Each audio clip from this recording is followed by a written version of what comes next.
Bienvenidos a una nueva reunión en el segundo año de la expansión y multiplicación. Mientras cargan los anuncios, los invitamos a que pongan su celular en silencio para la prédica y a que usen su Biblia y una libreta para tomar apuntes. ¿Listos todos? ¡Aquí vamos! Estas son nuestras reuniones generales de la semana. Iglesia en la Alborada, para interceder juntos de lunes a viernes a las 6 de la mañana por Zoom. Iglesia Guerrera, donde en ayuno todos nos reunimos los martes del mediodía y a las 6 de la tarde por Zoom.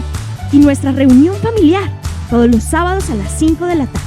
Trae a tus pequeños para que sean edificados en el movimiento infantil.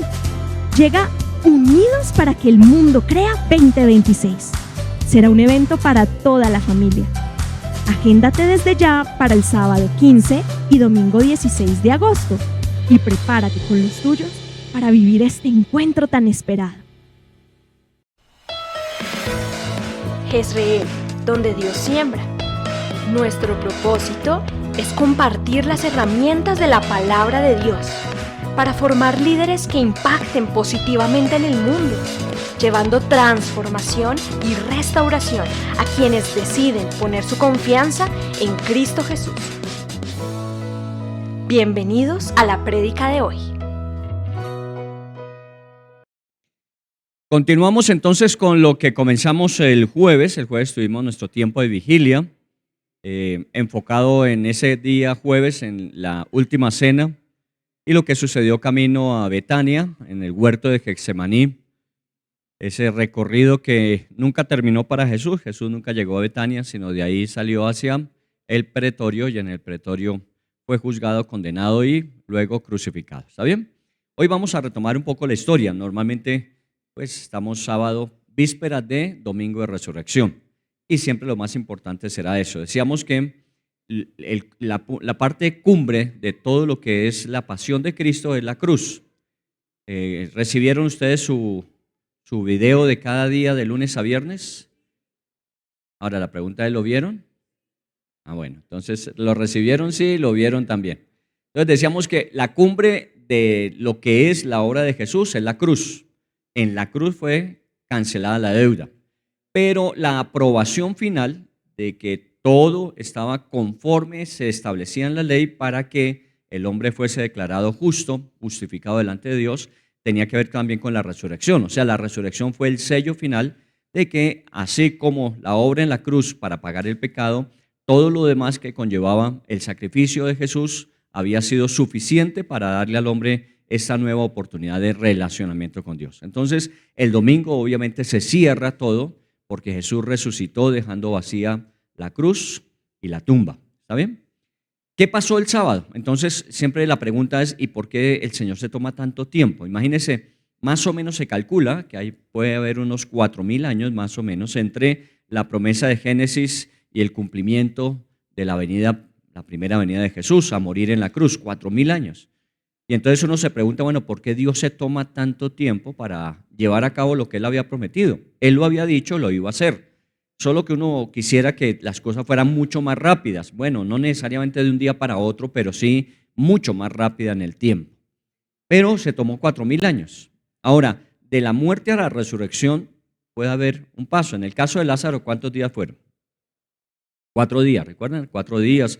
Y decíamos por las costumbres judías que ya al 4.º día se consideraba que el espíritu de la persona ya la había abandonado. O sea que si había chance en algún momento de resucitar a una persona, tendría que ser antes del 3.er día. Ya el 4.º día ya no había más opción. Por eso dicen ellas, las hermanas de Lázaro, es que ya lleva 4 días ya ya no hay nada que hacer. Aún el Señor mostró que no había nada que fuera imposible para Él.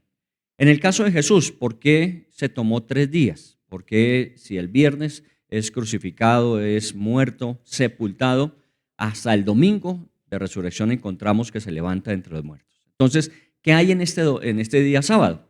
Y es algo que normalmente, pues, sí, tenemos que esperar la resurrección. ¿Cuál fue el motivo? Recuerden que para Dios todo está fríamente calculado. Y esto es muy bueno entenderlo porque ni en su vida ni en mi vida hay nada que sea ni fortuito o casual. Nada. O sea, uno tiene que ser muy claro en que nuestra vida va mucho más allá de lo que nosotros pensamos, planeamos, presupuestamos, por lo que trabajamos. Porque es que Dios tiene un plan y Dios ejecuta ese plan en nuestras vidas. Un plan que siempre será dentro de una buena voluntad agradable y perfecta. Por eso nos esforzamos y en la fe caminamos, pero necesariamente no podemos decir que conocemos todas las cosas hasta el final. El jueves decíamos que yo no sé cómo va a terminar nuestra vida. La vida de cada uno de nosotros, cómo va a terminar. Nosotros tenemos un estimativo cómo nos gustaría que terminara, pero no sabemos si va a ser así o de otra manera. Lo cierto es que la manera en que Dios establezca nuestro final será siempre la mejor manera. Siempre la mejor manera, no necesariamente como uno se imagina. Por eso muchas veces las respuestas de Dios a nuestras vidas nos dejan un poquito así como medio descontentos diciendo, pero es que yo lo quería era así. Y resulta que Dios respondió fue asá. Sí, en ese momento usted de pronto no entiende por qué Dios respondió de esa manera. Porque como Él tiene un panorama más amplio, sabe de qué forma eso que Él respondió ahora de esa manera tiene una connotación que asegura otras bendiciones en el futuro. Si Dios nos respondiera a nosotros siempre como quisiéramos, seguramente que mucho de lo que Él tenía presupuestado se quedaría en reserva. Porque nosotros nos vamos por lo que vemos, mas Él actúa por lo que no alcanzamos a ver. Entonces, ¿qué fue lo que sucedió el sábado que nosotros no alcanzamos a ver? ¿Qué pasó?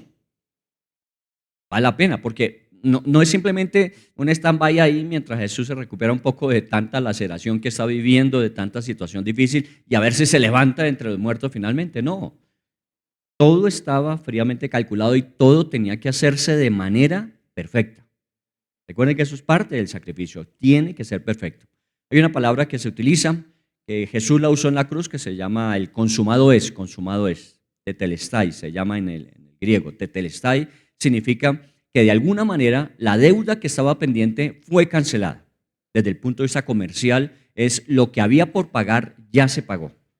Ya nosotros no tenemos deuda con Dios. Somos pecadores redimidos. El pago de nuestra redención lo hizo Jesús. Pero ese tetelestai también se aplicaba militarmente. Y militarmente quiere decir que cuando se encomendaba una misión, la persona que asumía la misión iba y cumplía la misión, y cuando toda la misión había sido terminada, él venía y decía tetelestai, en el sentido de la orden fue cumplida a cabalidad. No quedó medio cumplida, fue cumplida y nada faltó. Eso es lo que más o menos tendremos que pensar cuando hablamos de qué faltaba que se hiciera para cerrar con la resurrección, la gran victoria de la resurrección, trayendo salvación eterna. Entonces vamos a irnos precisamente al credo. ¿Qué es el credo? Es la confesión de nuestras convicciones espirituales. Ustedes, los que han estudiado el programa de crecimiento, que es nuestra primera cartilla de formación dentro de Senfol, en el programa de crecimiento la última lección se llama declaración de fe. ¿Recuerdan? Declaración de fe. ¿Qué es la declaración de fe? Es lo que nosotros en Senfol creemos. Ese es nuestro credo. Es muy parecido, si ustedes quieren meterse a la página de Senfol o a cualquier página de cualquier iglesia, usted va a encontrar que siempre toda iglesia, por lo menos las que tienen página que podemos consultar, tienen en qué creemos. Eso es el credo de esa iglesia. Pero usted puede comparar varios de esos credos de las iglesias, usted va a encontrar que son muy similares, muy similares. Que todavía falta cosas por escribir dentro del credo, sí.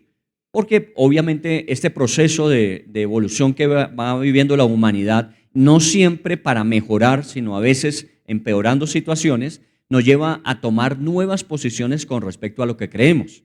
Entonces, por ejemplo, hoy día tendremos que pensar en el futuro que el credo nuestro, la declaración de fe, tiene que incluir un artículo, ya lo tenemos establecido así, que nosotros celebramos matrimonios entre personas de diferente sexo.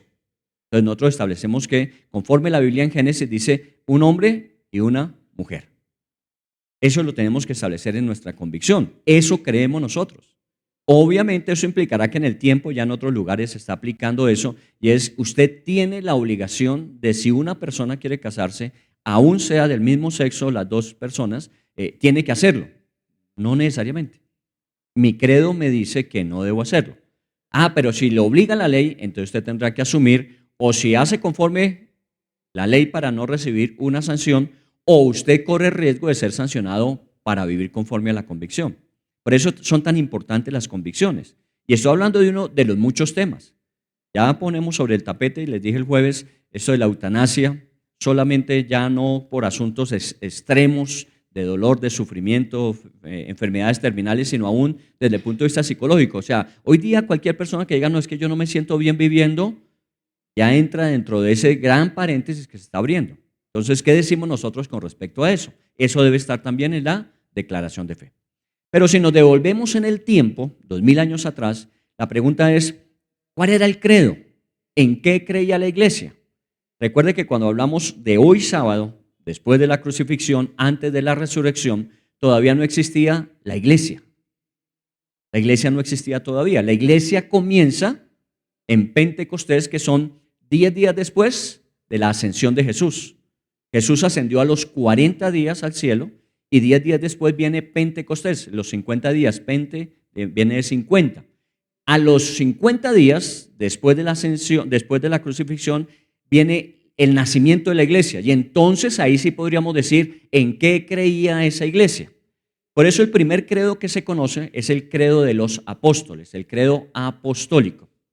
Después en el año 300 algo, 321 más o menos, viene una reunión de obispos de esa época de la iglesia, en el 300 tantos, y dice, bueno, vamos a establecer ya algo más formal porque la iglesia se ha ido extendiendo, algo más formal, y establecemos lo que se llama el credo de Nicea. Fue en una ciudad de Turquía llamada Nicea y se estableció el credo de Nicea. Luego, en el año 380 y tantos, en Constantinopla, que ya ustedes conocen la historia, la iglesia, lo que nosotros llamamos la iglesia católica, tiene una división, se llama la iglesia ortodoxa y queda la iglesia católica romana. Entonces, en ese momento, en Constantinopla se establece cuál es el credo que en ese momento la iglesia tiene. Siempre ha procurado la iglesia mantener claro en qué creemos. Obviamente, en la medida en que se va avanzando, se va incluyendo nuevos términos, nuevos temas que tocar y definiendo qué creemos conforme a la Biblia. Entonces, nos vamos a remitir, porque si no, no acabaríamos hoy, nos vamos a remitir al primer credo, al credo de los apóstoles. Creo en Dios Padre, Todopoderoso, Creador del cielo y de la tierra, y en Jesucristo, su único Hijo, nuestro Señor, que fue concebido por obra y gracia del Espíritu Santo, nació de Santa María Virgen, padeció bajo el poder de Poncio Pilato, fue crucificado, muerto y sepultado, descendió a los infiernos, al tercer día resucitó entre los muertos, subió a los cielos y está sentado a la derecha de Dios Padre Todopoderoso. Desde allí vendrá a juzgar a vivos y muertos. Creo en el Espíritu Santo, la Santa Iglesia Católica, la comunión de los santos, el perdón de los pecados, la resurrección de la carne y la vida perdurable. Ahí terminaba el credo apostólico, ¿cierto? Entonces, básicamente eran 3 elementos que se tenían en cuenta. Primero, creo en el Dios Padre, creo en el Dios Hijo, Jesucristo, y creo en el Espíritu Santo. Y luego viene la iglesia, el perdón de los pecados, todo lo demás. Esa última parte siempre se ha ido ampliando. Aquí apenas se menciona que creemos en el Espíritu Santo, pero ¿qué sabemos del Espíritu Santo? Entonces viene todo lo que se llama la neumatología, es el estudio acerca del Espíritu Santo. Muy bien, ese primer credo, en el primer siglo se consideraba las preguntas que a una persona que se quería bautizar se le hacían para asegurar que efectivamente entendía qué era lo que estaba haciendo. Entonces, si una persona quería bautizarse, como la costumbre en Juan el Bautista y la costumbre en la época de Jesús, entonces le preguntaban, ¿qué crees acerca de Dios? ¿Qué crees acerca del Hijo? ¿Qué crees acerca del Espíritu Santo? Y la persona respondía, o sea, era casi que un proceso de evaluación, de preguntas. Pero bueno, fue pasando el tiempo y entonces ya se convirtió en lo que la iglesia llamó el credo de Nicea, el credo de Constantinopla. Algunos dicen, una tradición, y ustedes saben que mientras no sea bíblico, se queda dentro de la posibilidad. Pudo haber sido así. Alguna tradición dice que los discípulos de Jesús un día se reunieron y cada uno de ellos propuso un postulado de fe que luego reunieron y ese fue el credo de los apóstoles. O sea, cada uno de ellos, antes de que fueran cada uno a su respectivo lugar de ministerios, algunos fueron a África, otros fueron a Europa, otros se quedaron allí en el Oriente, en el Medio Oriente. Entonces dice que se reunieron y cada uno de ellos propuso un postulado de fe. Y entonces se reunió y se llamó el credo o los postulados de fe de los apóstoles. ¿Está bien? Eso como para hacer la introducción en cuanto a de dónde viene esta creencia que nosotros tenemos. Muy bien, pero centrémonos en algo del credo apostólico, centrémonos en una parte.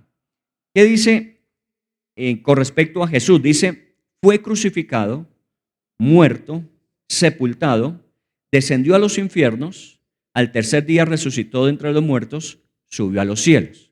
Mire, esta partecita es bien importante dentro de ese credo.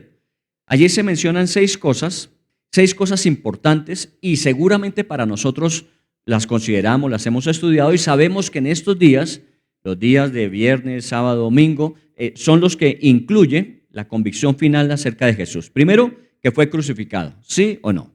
Fue crucificado. Hay evidencia tanto el registro bíblico como la evidencia histórica. Luego dice muerto. Bueno, aquí hay algunas especulaciones que se han planteado. Dice que Jesús finalmente no fue que muriera en la cruz. Jesús tuvo un momento de catalepsia y entonces perdió completamente los signos vitales al punto que cuando evaluaron si estaba vivo o muerto, dijeron está muerto, pero no estaba muerto. Luego se despierta en la tumba y entonces los discípulos van y lo rescatan. Eso es parte de las muchas cosas que surgen en posibilidad con respecto a la tradición. Pero la verdad es que Jesús murió. El que dio evidencia de la muerte de Jesús fue quien le estaba ejecutando. ¿Recuerdan el centurión cuando atravesaron la lanza? Él declaró, ya está muerto, ya se puede bajar de la cruz porque ya está muerto. Entonces Jesús murió. Jesús no aparentó la muerte, sino Jesús murió también. Luego dice, y sepultado. Era necesario ser sepultado. Uno dice, bueno, ¿pero para qué? Bueno, dentro de la costumbre judía, todo cuerpo que moría tenía que estar enterrado. Era parte de no morir y quedar en deshonra. Había que enterrar el cuerpo. Pero el enterrar el cuerpo en este caso particular tiene que ver con ese momento donde el cuerpo reposa en el sepulcro. Pero la pregunta es, ¿y dónde está el alma y el espíritu? Porque de alguna manera nosotros tenemos que ver eso. A veces nosotros llevamos nuestros seres queridos, según la tradición de muchos, y enterrarlos. Otros hoy día ya toman la opción y decisión de cremarlos. Pero la pregunta es si lo enterramos, como bíblicamente está establecido, se enterraban, el cuerpo estaba allí, pero el alma y el espíritu, ¿dónde está? Por eso entre los judíos decían ellos, al tercer día ya al cuarto el alma se ha ido. O sea, como si el alma esperara un tiempo ahí y ya al cuarto día se iba. ¿Está bien? En el caso de Jesús, el cuerpo estaba en el sepulcro. ¿Dónde estaba el alma y el espíritu? ¿Dónde estaba? Entonces, ahí es donde viene la siguiente parte y dice, descendió a los infiernos. Ya después en el credo de Nicea y en el credo de Constantinopla, esa parte se obvió, ya no se menciona. Pero en el credo de los apóstoles inicialmente se mencionaba que él había descendido a los infiernos. Y luego dice, y al tercer día resucitó. Claro, también nosotros por la resurrección, mañana la celebramos, sabemos que Jesús murió y resucitó. Pero esta partecita de descendió a los infiernos quedó en veremos. Entonces, si murió viernes y resucitó domingo, se supone que entonces ese descender a los infiernos estuvo el día sábado, entre el viernes de su muerte, el sábado, y el domingo de su resurrección. ¿Está bien? Para ubicarnos dentro del contexto del credo. Y finalmente dice, subió a los cielos, resucitó y luego ascendió a los cielos. Esos son los 6 elementos que consideramos con respecto a Jesús y su muerte, lo que realmente sucedió. Entonces recordemos primero que fue crucificado, muerto y sepultado, descendió a los infiernos y al tercer día resucitó entre los muertos y ascendió a los cielos y se sentó a la diestra de Dios Padre. Eso es parte del credo. Bueno, creo que en el pasado nos lo hacían obligatoriamente aprender. Hoy día ya no es tan fácil entenderlo así. Muy bien, vamos entonces a comenzar con esta parte, a dilucidar hasta donde podemos, según la Biblia, qué pasó ese sábado, según la Biblia. No vamos a especular. Hoy día usted puede meter a todas las redes de información a preguntar qué pasó y hay mucha información. Alguna que es muy especulativa, otra puede ser muy bíblica. Pero vamos a centrarnos en la Biblia. Así que le voy a invitar a que usted tome su Biblia para los pasajes que vamos a leer. Comencemos con el lugar. Dice, descendió a los infiernos. Entonces la pregunta es, ¿Jesús fue hasta el infierno? Descendió, ellos decían, descendió a los infiernos. Solo que la connotación de la palabra infierno no es la que nosotros entendemos de ese lugar de fuego y azufre final que después del juicio los hombres que no creyeron en el Señor van a tener que asumir y sufrir. El infierno, decimos al final. Esta palabra infierno aquí, la connotación, la traducción de esa palabra más específicamente es inferior. Por eso dice descendió. Descendió, fue a una parte inferior. Bueno, normalmente cuando a una persona la entierran, va a un lugar inferior, a menos de que sea una familia rica y tenga un mausoleo, entonces le tocan el tercer piso. ¿Cierto? Que eso también se ve. Pero normalmente abren el hueco en la tierra y la persona es depositada allí. En el caso de Jesús, en una gruta, en una cueva, fue su lugar de sepultura. Pero normalmente se enterraba. Recuerda que Jesús usó eso para enseñar que si el grano de trigo no cae a tierra y muere, no podrá llevar mucho fruto. Y eso implicaba que de alguna manera iba a ser enterrado el grano para que luego germinara el fruto. Entonces, este descender tiene que ver con efectivamente descendió, pero dice que descendió hasta los infiernos, hasta la parte más inferior. Veamos algunos versículos que nos puedan ayudar a entender qué es lo que decían ellos en su credo con respecto a que descendió a los infiernos. Voy a leer Mateo 12:40. Mateo 12:40 dice, porque como estuvo Jonás en el vientre del gran pez 3 días y 3 noches, así estará el Hijo del Hombre en el corazón de la tierra 3 días y 3 noches. Entonces imagínense lo que esto significa. Para muchas personas pasa desapercibido, que dijeron que en la época de Jonás, pero es que vayámonos al tiempo de Jonás y lo que le sucedió a Jonás no fue simplemente un acto de rebeldía y un acto de disciplina de Dios para él y finalmente lo llevó a cumplir la misión, sino que dice, así como sucedió con Jonás, así sucederá con el Hijo del Hombre. Entonces era un referente, lo que en la Biblia se llaman, ciertas situaciones son un referente de lo que en el tiempo se va a evidenciar con un sentido mucho más profundo. En el caso de Jonás decimos, bueno, después de estar en el vientre y haber rogado a Dios, Dios le permite una nueva oportunidad de salir y cumplir su misión. Pero lo que mencionamos allí es 3 días y 3 noches. Y dice, efectivamente, así como Jonás, así el Hijo del Hombre estará 3 días y 3 noches. Entonces eso se llama un tipo en la Biblia, un tipo de Jesús. En este caso es un tipo de lo que fue la sepultura y la resurrección de Jesús. Sepultado y al tercer día resucitó. Pero miren lo que dice, así estará el Hijo del Hombre en el corazón de la tierra 3 días y 3 noches. Esa expresión, en el corazón de la tierra. ¿Se ve? En el corazón de la tierra, en lo más profundo de la tierra. No está hablando solamente del metro abajo, 2 metros o 3 metros según el hueco que hubiesen abiertos y entonces ahí estaba 2, 3 metros. Dice no, estaba en el corazón de la tierra, algo muy profundo. Sé que obviamente de esto nunca hemos hablado mucho, no hemos conversado mucho, pero vale la pena tenerlo en cuenta. No es definitivo con respecto a la obra de salvación, pero sí para entender que Dios todo lo tuvo muy presente desde el principio. Esto no tenía que ver nada con nosotros. Para nosotros, el haber muerto en la cruz limpió nuestros pecados, quitó nuestros pecados para siempre. La resurrección nos permite saber que efectivamente el sacrificio fue aceptado y somos declarados justos. Pero entonces, ¿con qué tiene que ver ese que descendió al corazón de la tierra o, como dice el credo, hasta los infiernos? Otro versículo que nos ayuda. Efesios 4:9. Efesios 4:9.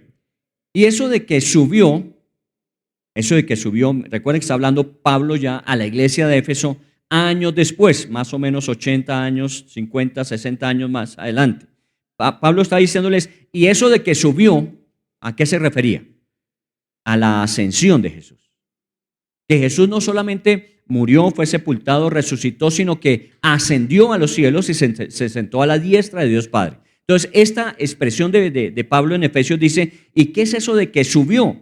Sino que también había descendido primero a las partes más bajas de la tierra. Mire la connotación de eso, a la parte más baja de la tierra. O sea que de alguna manera se insiste en que es en la tierra algo mucho más abajo, mucho más abajo. Filipenses 2:10. Por eso decía que hoy vamos a mirar pasajes de la Biblia y hasta donde nos permite vamos. Filipenses 2:10, este es un capítulo que usted conoce muy bien acerca de Jesús. Voy a comenzar en el 5, leyendo, dice: haya pues en vosotros este sentir que hubo también en Cristo Jesús, el cual siendo en forma de Dios, no estimó el ser igual a Dios como cosa que aferrarse, sino que se despojó a sí mismo, tomando forma de siervo, hecho semejante a los hombres. Y estando en la condición de hombre, se humilló a sí mismo, haciéndose obediente hasta la muerte y muerte de cruz. Por lo cual Dios también le exaltó hasta lo sumo y le dio un nombre que es sobre todo nombre, para que en el nombre de Jesús se doble toda rodilla de los que están en los cielos y en la tierra y debajo de la tierra, y toda lengua confiese que Jesucristo es el Señor, para gloria de Dios Padre. Mire otro texto bien importante. Este es un pasaje que habla de cómo Jesús descendió. Dice: siendo en forma de Dios, no estimó el ser igual a Dios como cosa que aferrarse, sino que descendió y se hizo hombre. Y no simplemente un hombre, y obviamente por su categoría tendría que ser un rey, el rey de reyes, sino que se hizo siervo de los hombres y murió en la cruz. Fue hasta lo más bajo, a la condición más profunda que podía llegar. Y luego dice, luego el Señor lo exaltó hasta lo sumo. O sea, bajó hasta lo más profundo y luego fue levantado a lo sumo.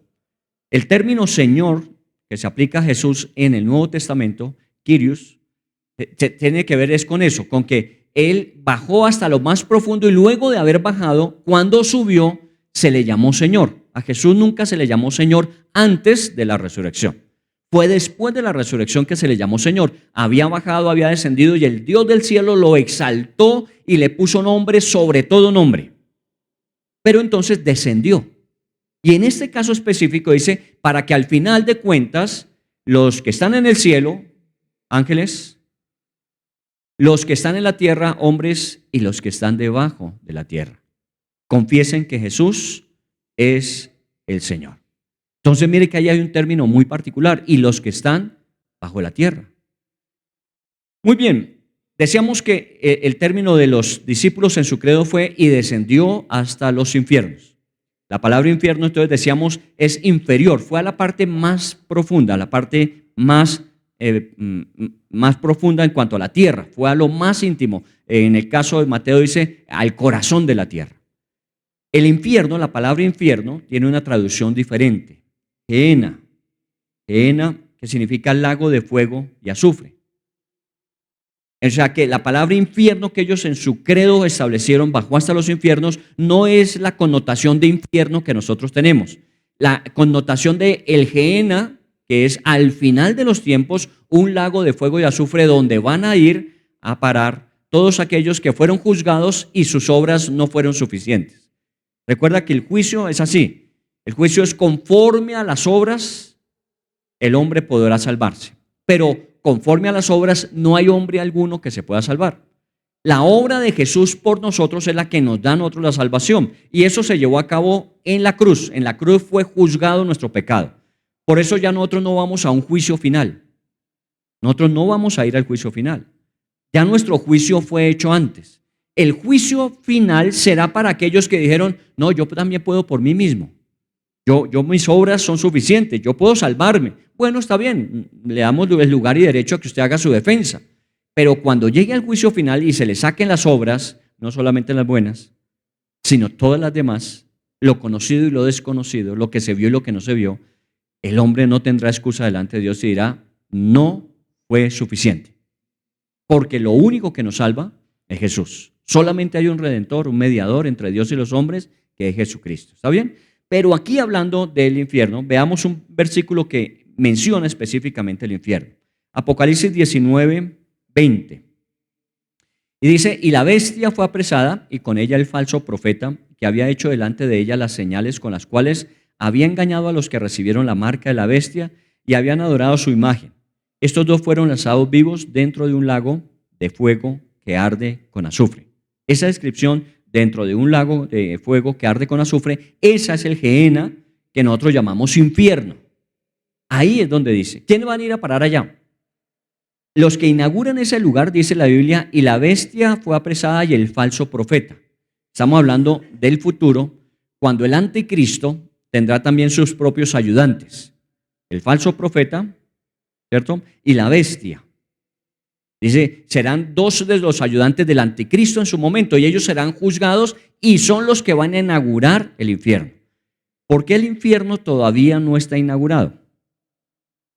Es una buena pregunta. Si estos lo van a inaugurar y es en el tiempo del anticristo, ¿por qué el infierno no existe? O sea, no está inaugurado. Existe, pero no está todavía en servicio. Porque todavía no se ha llevado a cabo un juicio donde la persona tenga el derecho de hacer su defensa y habiendo hecho su defensa, si se halla que es culpable, pues allá tiene que parar.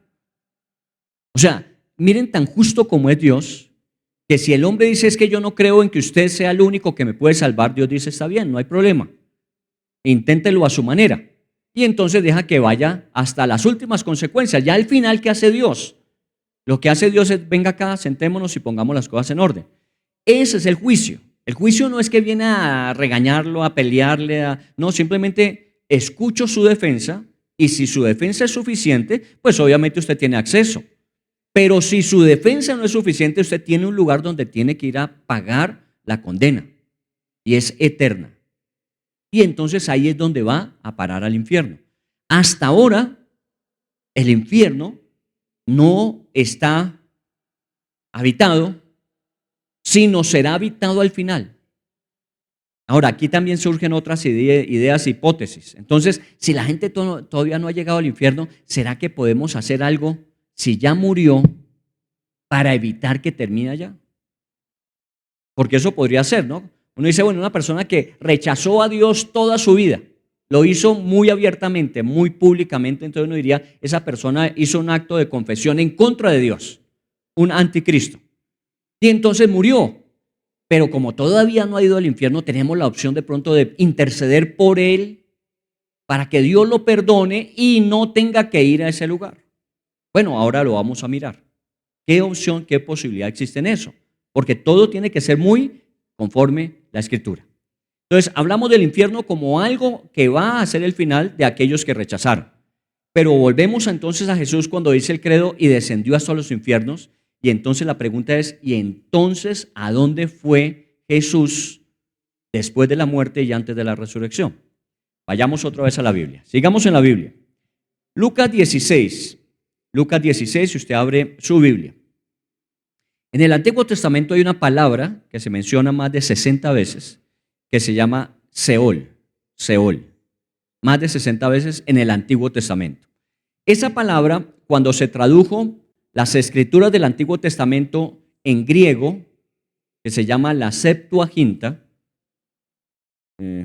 hablemos un poquitico para contextualizar, en alguna oportunidad como el imperio griego se había adueñado de no solamente la geografía de las provincias conquistadas, sino que había introducido su propia cultura, quiso también introducir su propio idioma.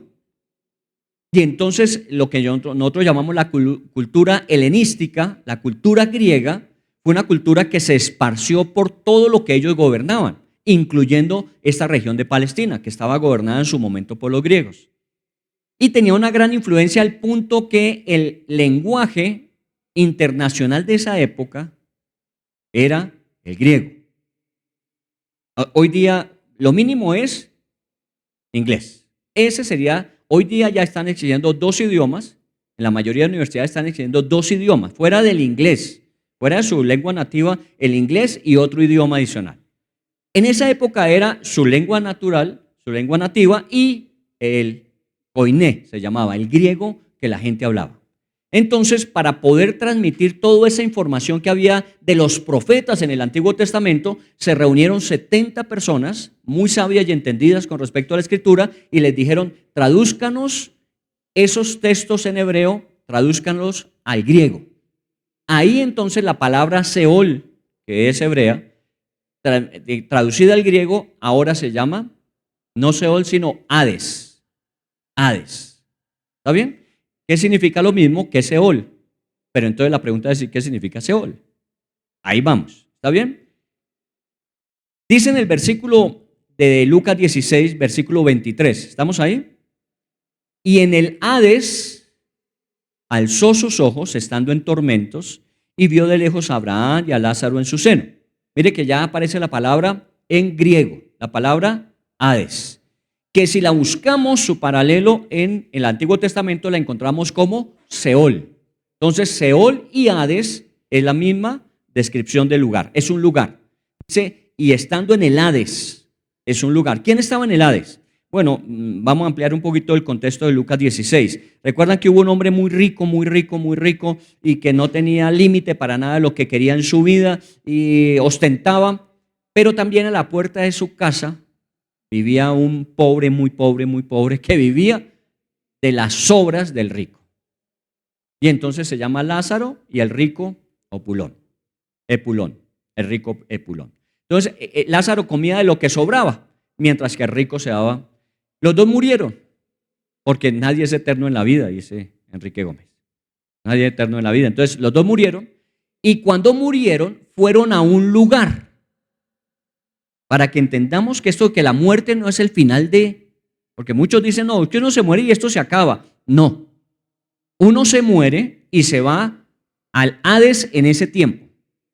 Se murió el rico, se murió Lázaro y los dos fueron al Hades o Seol. Y estando en el Hades, el rico dice que levantó, alzó sus ojos, estando en tormentos, y vio de lejos a Abraham y a Lázaro en su seno. Entonces, el rico, ¿cómo vivió su vida? Para él, ¿cierto? Para él, no vamos a descartarlo del todo, porque nosotros somos muy dados a ponerlo en el peor de los extremos y decir, es que el rico era horrible. No, de pronto el rico se daba gusto, tenía plata para hacerlo. Y el que tiene plata marranea, pero también era buena gente. También era buena gente y el hombre compartía con las viudas, con los huérfanos, con los necesitados. El hombre también era un hombre altruista, ¿me entiende? Pero como no es por obras, entonces tendríamos que ir con ese rico hasta el final, al juicio final, para ver si sus obras buenas, con tanto recurso que tuvo, le compraron su salvación. Pero por ahora fue al Hades. Y dice que lo veía de lejos y arriba. ¿Arriba a quién vio? A Abraham y a Lázaro. ¿Está bien? Entonces estamos mirando dos personas diferentes. Y en esto quiero aclarar que no es que los ricos se condenen y los pobres se salven, porque entramos dentro de un lenguaje que hoy día está utilizando mucho. No, estamos hablando de una persona que confió en sus riquezas para su salvación. Mientras que cuando uno no tiene nada en quien confiar, ¿a quién acude? A la gracia de Dios. En estos días le dije a una de las enfermeras que Dios se lo pague. Dijo, ¿y usted no tiene? Pues, uno siempre se excusa en eso, que Dios le pague. Le preguntan a uno, ¿y usted no tiene para pagar? A veces uno no tiene para pagar, entonces que Dios se lo pague. En ese sentido, no es que Lázaro por ser pobre o el rico por ser rico, sino porque uno confió en sus riquezas y confió en que esas riquezas le iban a salvar. El otro, ¿en qué confiaba? En lo que le caía de sobras y en la misericordia de Dios. Y entonces encontramos al rico y Lázaro, dos lugares diferentes, en el mismo ambiente. Y entonces le dice en el versículo 24, vaya usted al 24, envía a Lázaro para que moje la punta del dedo en agua y refresque mi lengua, porque estoy atormentado en esta llama. Mire que es un lugar de ¿qué? De tormento donde está el rico. Es un lugar de tormento, dice. Estoy atormentado. ¿Qué condiciones no nos describe? Simplemente dice hay un tormento y yo tengo una sed tan terrible que con una sola gota de agua que Lázaro trajera de allá para acá. Entonces eso está diciendo que el lugar donde está Lázaro y Abraham es diferente al lugar donde está él. Siendo el mismo Hades o Seol. Son diferentes los lugares. Luego en el 26, pasémonos al 26. Además de todo esto, una gran cima está puesta entre nosotros y vosotros, de manera que los que quisieren pasar de aquí a vosotros no pueden, ni de allá pasar acá. Mire que esta parte es bien importante. Estamos en un lugar que se llama Hades o Seol. Ha ido los que han confiado en el Señor, han confiado en las promesas de Dios, Abraham, Lázaro. Están los que confiaron en su propia riqueza, capacidad o su propia creencia. Está el rico. Y entonces dice él, oiga, aquí estoy atormentado y ustedes están allá como muy bien. Mande a Lázaro que me ayude un poquito en mi tormento. Pero luego agrega diciendo, porque hay una gran cima entre nosotros. Mire la escritura de esa palabra cima. Con ese que define qué. ¿Qué es una cima? Una cima con C es una montaña. Con C. Con S es una profundidad, un abismo. Esa cima con S es un abismo. Y entonces lo que Lázaro y Abraham están experimentando, al otro lado están los otros que están sufriendo, dice, y hay una gran diferencia, hay una gran brecha, hay una gran profundidad entre ellos y nosotros. Mire que es el mismo lugar, pero no hay cómo pasar de un lugar al otro dentro de donde estamos. Los que están con Abraham, los que no están con Abraham, están separados. Y nadie de los que intentara pasar de aquí a allá podría ni de allá a acá. Eso es bueno entenderlo. Una vez que usted muere, está definida su situación. Solo que por justicia tiene que esperar. Si no aceptó el juicio de Dios a través de Cristo, tiene que esperar su juicio final. Por eso las personas que no aceptan a Jesús no es que ya se condenaron. Bueno, sabemos que nacimos en pecado, morimos en pecado, estamos ya condenados, pero el derecho de la justicia tendrá lugar a un juicio para así una sentencia y luego lugar de condenación. Entonces estamos en un mismo lugar, Hades o Seol, solo que hay dos espacios. Normalmente a este espacio donde está Abraham y Lázaro se conoce como el seno de Abraham, porque pues Abraham es el prototipo de los hombres que confiaron en la fe. ¿Quiénes estarían ahí? Entonces lea Hebreos capítulo 11. ¿Recuerdan que dice? Por la fe Noé, por la fe Abraham, por la fe Moisés, por la fe. Todos esos que están en esa lista estaban a ese lado. Aquí solamente se menciona a Abraham y a Lázaro, en connotación con la relación de el rico. Pero ahí estaban todos aquellos que habían creído como Abraham, que habían creído seguramente como Lázaro, estaban todos aquellos, y al otro lado estaban todos aquellos que habían rechazado desde el tiempo de Abraham, obviamente a Jesús, la promesa de Jesús. Y aquí vuelvo a hacer aclaración porque es que para nosotros las cosas son más sencillas. ¿Cómo va a creer usted en Jesús? ¿Cómo tiene usted evidencia de que realmente Jesús es lo que dijo ser? Y lo que aún no conocemos de él se cumplirá como está escrito, por el registro histórico del hecho. Entonces hablamos del nacimiento, Navidad, hablamos de la muerte, sepultura, resurrección y ascensión, Semana Santa. Entonces hay hechos históricos que de alguna manera a nosotros nos permiten decir, primero, existió. Segundo, demostró que no era un hombre común y corriente. El centurión al final dijo, realmente este era hijo de Dios. ¿Recuerdan? Esa fue la expresión. Entonces no era un hombre común y corriente. Hay una declaración. El mismo Pilato dijo, pero tú eres inocente. Si tú simplemente cedes ahí, no te pones a pelear con tus contemporáneos, yo te puedo salvar porque no hay delito en ti. Yo no hallo delito en ti. Eso dijo el que lo condena. Entonces, estamos hablando de alguna forma que cuando estamos frente a Jesús, no es un hombre común y corriente. Es Dios que se ha encarnado y es Dios que viene a dar su vida como cordero en lugar nuestro. Entonces, esa es la connotación importante de todo esto. Pero es porque es histórico para nosotros. Pero para Abraham, ¿qué era? Era una promesa. Para Moisés, ¿qué era? Era una promesa. Abraham no podía decir, no, es que ya Jesús vino y vendrá por segunda vez. Ni siquiera había venido la primera vez. Entonces ellos creían que se iba a cumplir la promesa en el tiempo. Más difícil que para nosotros decir, podemos confiar en Dios porque Jesús demostró en su primera venida que realmente era hijo de Dios y que todo lo escrito en el Antiguo Testamento se cumplió en él. Si usted solamente quiere referirse al día jueves, el día viernes, el día de ayer, día viernes con respecto a la crucifixión, Salmo 22. Lea el Salmo 22 y usted va a decir cómo David describió el sacrificio de Jesús tiempo después. Porque fue David el que escribió, Dios mío, ¿por qué me has abandonado? Fue el que escribió, sus huesos no serán partidos. Fue el que escribió, en su sepultura estará con los ricos, pero en su crucifixión estará con los malhechores. Fue él el que lo escribió. Es como si David estuviese viendo y estuviese copiando lo que estaba viendo. Pero eso era tiempo después. Entonces, de alguna manera, la fe de ellos era una fe que no tenía un registro histórico que los ayudara.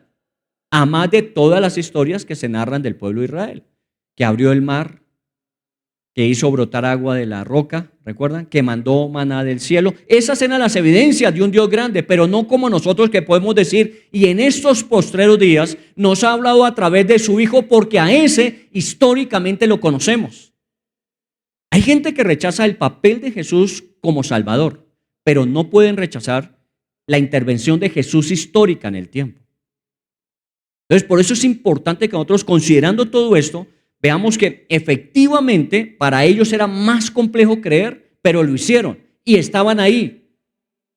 Estaban esperando que esas promesas que nunca vieron, porque nunca vieron al Mesías venir por primera vez, se cumplieran. Hay una historia que conocí de un hombre en Corea, que su mamá toda la vida oró por él, pero el hombre era calavera y vivía cada vez peor y la mamá toda la vida, la mamá se murió. Y el hombre nunca se convirtió. Mientras ella vivió.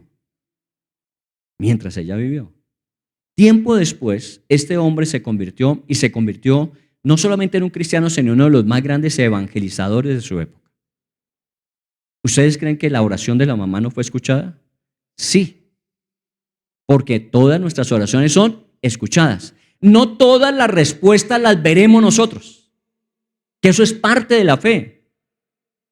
Porque es que nosotros, si no vemos la respuesta, decimos, no, Dios no me escuchó. No, es que de pronto, como no es el tiempo suyo, el tiempo de Dios, de pronto Dios va a cumplir esa promesa cuando usted ya no tenga tiempo de verla. Pero Dios siempre va a cumplir sus promesas. Y eso es lo que esos hombres esperaron. Dijo que vendría el Mesías, que moriría en la cruz, que daría su vida por nosotros. Nosotros creemos en eso. En el tiempo se murieron y no pasó. Bueno, y entonces la pregunta es, ¿fue fallida su fe? No. Por eso Hebreos 11 lo resalta diciendo, estos héroes de la fe, que por la fe hicieron esto y aquello, por la fe. Entonces, esos son los que están ahí en ese lugar que se llama el seno de Abraham, en el Hades, esperando su momento. ¿Momento para qué si creyeron en Dios? Bueno, voy a hacer la pregunta de esta manera. Cuando usted se muera, su cuerpo físico deja de funcionar. Su alma y su espíritu, ¿a dónde van? ¿No van al Hades? Porque aquí estaban todos los que habían muerto, aún los creyentes. Muy bien. Por una frase sencilla de Jesús, nosotros sabemos a dónde vamos. Jesús dijo, yo soy el camino, la verdad y la vida. Nadie viene al Padre si no es por mí. Y Jesús, recuerden, estamos en sábado, Jesús ha muerto, su cuerpo está sepultado, todavía no ha resucitado. Cuando resucita, recuerda que María fue rápidamente a abrazarlo, le dijo, no, un momentico, que todavía no he subido. ¿Recuerdan? Si él no había regresado al Padre todavía, pues obviamente no habría ese yo voy al Padre y todos los que vengan conmigo estarán en conexión con el Padre. O sea, la puerta se abriría solamente cuando Jesús resucitara y entrara al cielo. Entonces los que habían creído tenían que esperar que el camino fuera colocado. Por eso yo soy el camino, la verdad y la vida. Nadie viene al Padre si no es por mí. Por eso ellos estaban esperando, porque todavía Jesús no había ido, no había ascendido a los cielos, no estaba ya diciendo, ahora ya pueden entrar. ¿Cuál fue el que le dio la promesa instantánea? Instantánea, quiero decir que muy sobre el momento se iba a cumplir. Al ladrón de la derecha. Cuando el otro le dice, oiga, acuérdese de mí cuando esté en su paraíso. Hoy estarás conmigo, le dijo. Ese hoy no es que ahora que nos muramos nos vemos allá arriba. Porque todavía faltaba que fuera sepultado y que resucitara y que ascendiera. Lo que le estaba diciendo es, tranquilo, vas a estar conmigo en el paraíso. ¿Cómo estarían quién? Abraham, Moisés, ellos también, pero tenía primero que el camino abrirse. Ahora, ¿dónde están ellos seguramente? En el cielo, porque el camino ya fue abierto. Usted se muere y usted no tiene que ir a un lugar de espera. Descartamos purgatorio. ¿Se da cuenta? Descartamos purgatorio. Un lugar donde vamos a ver si de pronto no fue suficiente y entonces podemos hacer algo más. No, usted se muere y se va a la presencia de Dios. Y el que no ha recibido a Cristo, oiga bien esto, y el que no ha recibido a Cristo, ¿a dónde se va? al Hades, al lugar de los muertos, a esperar su juicio, porque el rico, todos los que allí estaban, no se fueron con Jesús cuando Jesús resucitó y subió a los cielos. Ellos se quedaron ahí esperando ¿qué? Su juicio final. Entonces mire cómo la Biblia nos ayuda a nosotros a entender lo nuestro es mucho más valioso que lo que a veces consideramos. Porque cuando me muera, en el instante en que me muera, el segundo que dura el dejar de respirar, ya estoy en la presencia de Dios. Porque Jesús me da esa seguridad. Pero una persona que no recibe a Cristo, ¿a dónde se va? A un lugar que se llama Hades o Seol, lugar de espera. Lugar de espera para ir al juicio final. A ellos se les llamará. Ahora, lo cierto es que si nos hemos muerto, todavía no, pero hay algunos que parecen embalsamados, pero si no nos hemos muerto todavía, el día que nos muramos, puede que el Señor no haya venido por la iglesia, arrebatamiento. ¿Está bien? Entonces nuestros cuerpos estarán reposando. Mientras viene el arrebatamiento, para que en el arrebatamiento haya la resurrección de los cuerpos. Pero mi alma y mi espíritu están en la presencia de Dios. Ahora, no me diga que le explique cómo es eso. ¿Cómo uno puede vivir desencarnado? ¿Recuerdan la expresión que se usa, desencarnarse? ¿Cómo uno puede vivir desencarnado si lo que nos hace vivir es este cuerpo? No. Su cuerpo es un vehículo temporal que será glorificado. Es lo último que será glorificado, porque su cuerpo será transformado a la gloria y a la semejanza suya, de tal manera que su cuerpo, en las mejores condiciones, pueda vivir eternamente. Ya alguno empezó a preocuparse, y uno cuando resucite con el cuerpo, ¿cómo será? ¿En qué momento de mi vida? Tranquilo, va a ser en el mejor momento de su vida. Se va a ver muy bien en la eternidad. ¿Es cierto? Entonces deje de invertir tanta plata en cirugías, que eso a la larga va a perderse, pero va a resucitar su cuerpo y ser transformado, y su cuerpo, alma y espíritu estarán gozando eternamente en una dimensión que no alcanzamos a vislumbrar, porque hasta ahora ninguno de nosotros ha ido. El único que nos da la certeza y seguridad de que existe es Jesús. Porque Jesús resucitó y lo reconocieron. El único que puso en duda en ese primer momento la resurrección de Jesús fue Tomás. Si yo no lo veo, yo no le voy a creer a ustedes que resucitó. Si yo lo vi, estaba todo sangrado, traspasado por una lanza, las manos laceradas. Si yo no lo veo, yo no creo. Venga, ¿usted necesita ver? Aquí estoy. Meta su dedo. Oiga, meta su dedo.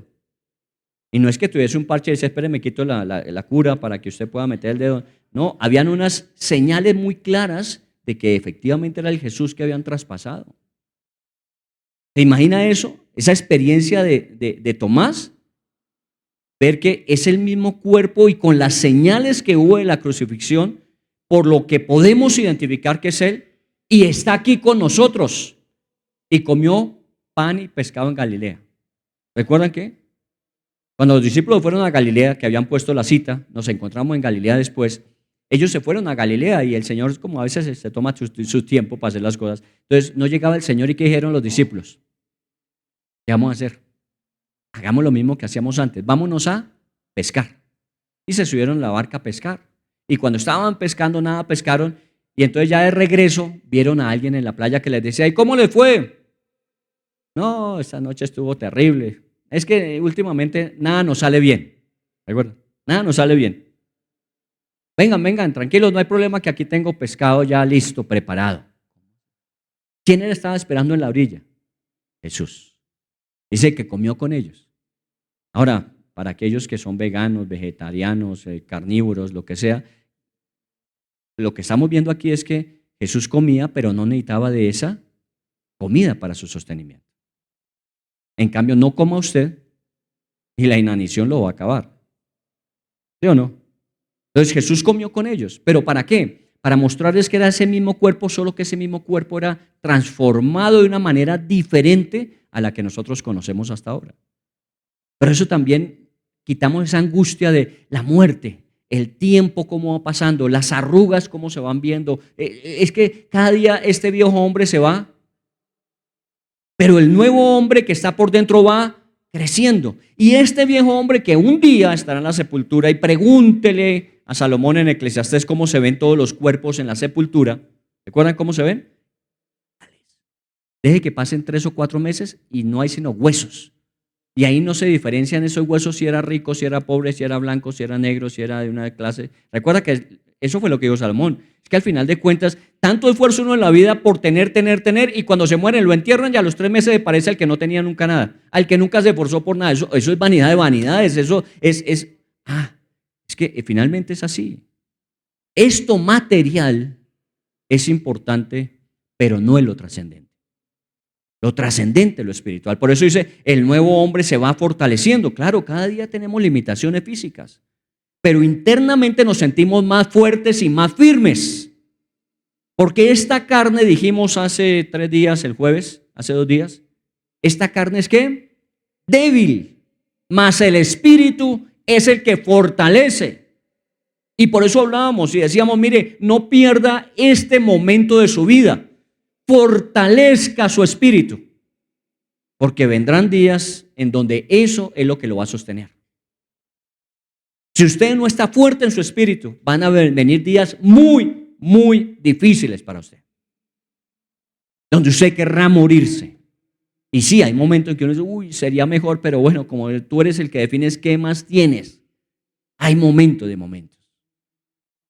Bueno, entonces, según esta parábola, es una parábola, y recuerden que las parábolas tenían la característica de que tomaban una situación real para una lección espiritual mayor, o era una situación ideal o pensada, no necesariamente real, para dar una lección. En este caso, de pronto lo que Jesús quiso mostrarnos no solamente fue una situación, sino una situación futura de lo que iría a pasar. Vayámonos a 1 de Pedro 3, 18 al 20. Y bueno, hoy tenemos la oportunidad de poder hablar de estos temas dentro del contexto de la Semana Mayor o Semana Santa. 1 de Pedro 3. Miren lo que dice aquí, dice, porque también Cristo padeció una sola vez por los pecados, el justo por los injustos, para llevarnos a Dios, siendo a la verdad muerto en la carne, pero vivificado en espíritu, en el cual también fue y predicó a los espíritus encarcelados, los que en otro tiempo desobedecieron cuando una vez esperaba la paciencia de Dios en los días de Noé, mientras se preparaba el arca, en la cual pocas personas, es decir, 8, fueron salvadas por agua. Imagínense ese pasaje. ¿Sí lo había leído? Vale la pena. Dice, así como Cristo padeció una vez por nosotros para llevarnos a Dios, dice, siendo la verdad muerto en la carne, pero vivificado en el espíritu, el cual también fue y predicó a los espíritus encarcelados. ¿En qué momento Jesús fue a predicar a espíritus encarcelados? ¿Me entiende? Ahí hay dice, los que en otro tiempo desobedecieron cuando una vez esperaba la paciencia de Dios en los días de Noé. Entonces ya hace una referencia en el pasado.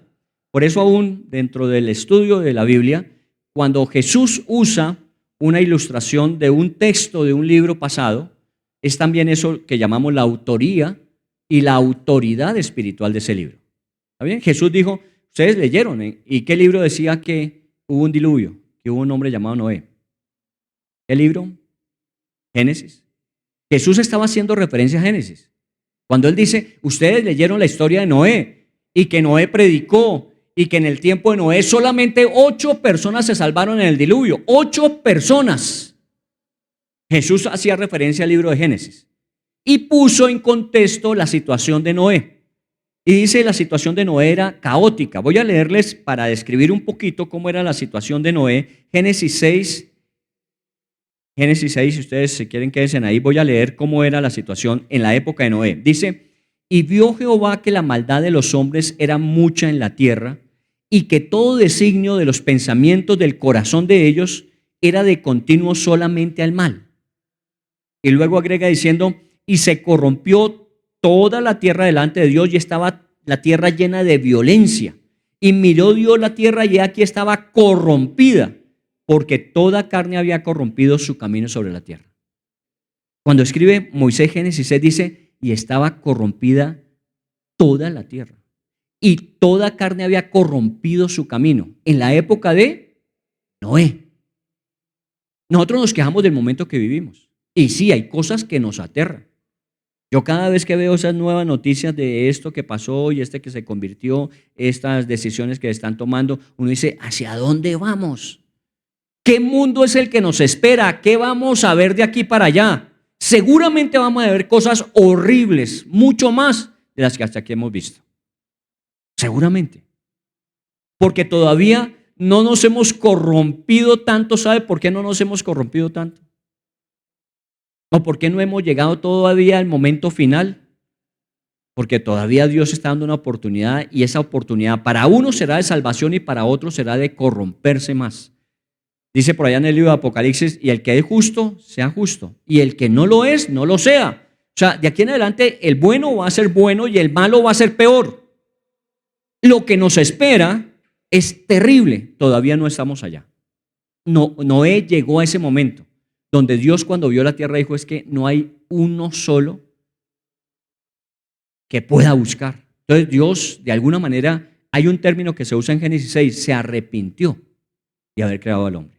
Entonces imagínense, bueno, esto es un término antropomórfico. Y es que de alguna manera cuando Dios ve la situación dice, esto no era lo que yo quería.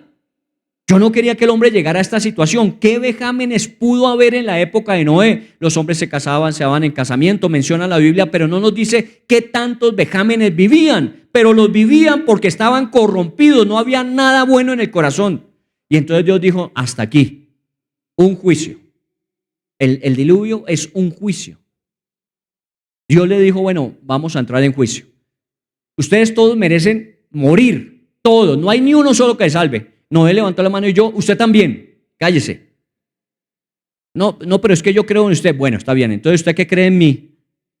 Porque no había ni uno. Porque es que nosotros a veces creemos que no era inocente paloma. No, Noé era un hombre pecador como cualquiera. Solo que en un momento determinado, ¿qué dijo? Sí, Señor, perdóname, somos terribles. Y lo que hemos hecho, terrible. Arrepentimiento que trae conversión.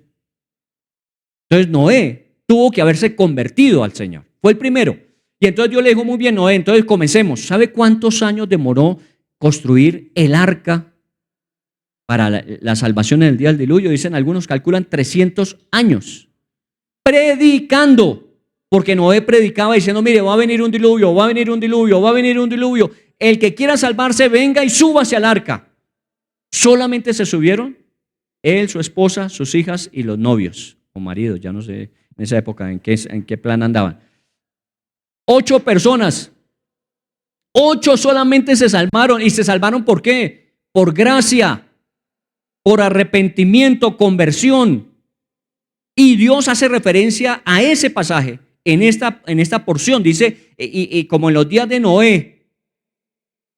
Entonces los días de Noé eran terribles. Y ahí Dios intervino, un juicio. Hay varios juicios en la Biblia. Por eso el último, ¿cómo se llama? Juicio final. Si no hubiesen habido juicios antes, entonces no habría un juicio final. Hay juicios en los cuales Dios le ha dicho hasta aquí. Vamos a parar. ¿Sabe cuál fue otro juicio? El de la cruz. En la cruz hubo otro juicio. Y se condenó allí el pecado de los hombres. Y todo aquel que venga a Él y todo aquel que confiese en Cristo Jesús que Él murió por sus pecados será salvo. Eso es un juicio. Por eso no tenemos que esperar el juicio final. ¿Cuántos más podemos ver? No sé. Algunos dicen que ya lo que nos queda es el juicio final. Pero para ser claro con respecto a que efectivamente en la época de Noé hubo demonios tan terribles, tan horribles, sueltos, que tuvieron que ser atados. Porque ¿a quién predicó Jesús? Perdón. Espíritus encarcelados. Ahora, ¿por qué podemos hacer esta analogía sin que nos especifique quiénes eran esos espíritus encarcelados? Recuerden que en el milenio, cuando Jesús venga, después de la batalla de Armagedón, el establecimiento del reino de Jesús en la tierra, el primer acto que Jesús va a hacer, ¿cuál será? Amarrar al demonio. Satanás será atado por 1000 años. Él manda más. Pero es que como los diablos son diablos, hay unos diablos que ni siquiera se les someten al diablo. ¿Me entienden? Hay diablos de diablos. En la época de Noé, para que llegara el hombre a esa corrupción, ¿sabe quién estaba detrás? Los demonios. Y muchos demonios de esos fueron también amarrados. Por eso dice, y fue y le predicó a ¿quiénes? ¿Quiénes estaban en el Hades? Abraham, Moisés. Jesús fue y les dijo, miren, está pagada la deuda. La promesa de Dios se cumplió. Ustedes creyeron, ustedes tendrán vida eterna, irán al cielo. Se fue a donde los que no habían creído, ustedes no creyeron que vendría un Mesías y un Mesías que pagaría el precio. He aquí el Mesías y el precio pagado. Ustedes tendrán su oportunidad en el juicio final. Y le dijo a los demonios, y ustedes saben para dónde van. Ustedes saben para dónde van. Los demonios saben para dónde van. ¿O no? Claro que saben. ¿Recuerdan el endemoniado gadareno? El endemoniado de Gadara, cuando salió y vino ante Jesús y ¡pum!, se postró ante él y dijo, no nos atormentes antes de tiempo. No nos atormentes antes de tiempo, le dijo. Y Jesús les dijo, ¿y ustedes qué quieren? No nos eche allá amarrados al infierno, al Seol, mientras llegamos al infierno, sino déjenos ir a los cerdos. ¿Recuerdan? No nos atormentes antes de tiempo. Ellos saben a dónde van a parar. Ellos ya la tienen clara. Los que no la tenemos clara somos nosotros. Nosotros vamos al cielo y no la tenemos tan clara como ellos que van al infierno. Y eso es bueno que lo tengamos en cuenta. Esos espíritus también tenían que Jesús decirles, mire, ustedes se rebelaron, ustedes se sublevaron y aquí está el que realmente es el Rey de Reyes, Señor de Señores, dueño de la vida y de la muerte. Entonces tuvo que haber una predicación. Ahora, no estamos diciendo que como el término, mire cómo es el término aquí, dice, y predicaba a espíritus encarcelados. ¿Qué es predicar? Es hablar la palabra de Dios, dar el mensaje de salvación, el evangelio, para que la persona pueda tener la oportunidad de convertirse. La pregunta es, entonces, Jesús le estaba diciendo a esos demonios o a esos espíritus encarcelados, si ustedes se arrepienten, les doy salvación. Porque una viejita un día preguntó y puso a una congregación en crisis. Menos mal que no asistía a esta congregación. Una viejita un día preguntó, pastor, ¿y qué pasa si el diablo se arrepiente? ¿Se imagina esa pregunta? ¿Y qué pasa si un día el diablo dice, no, sí, yo la embarré y ya, me arrepiento?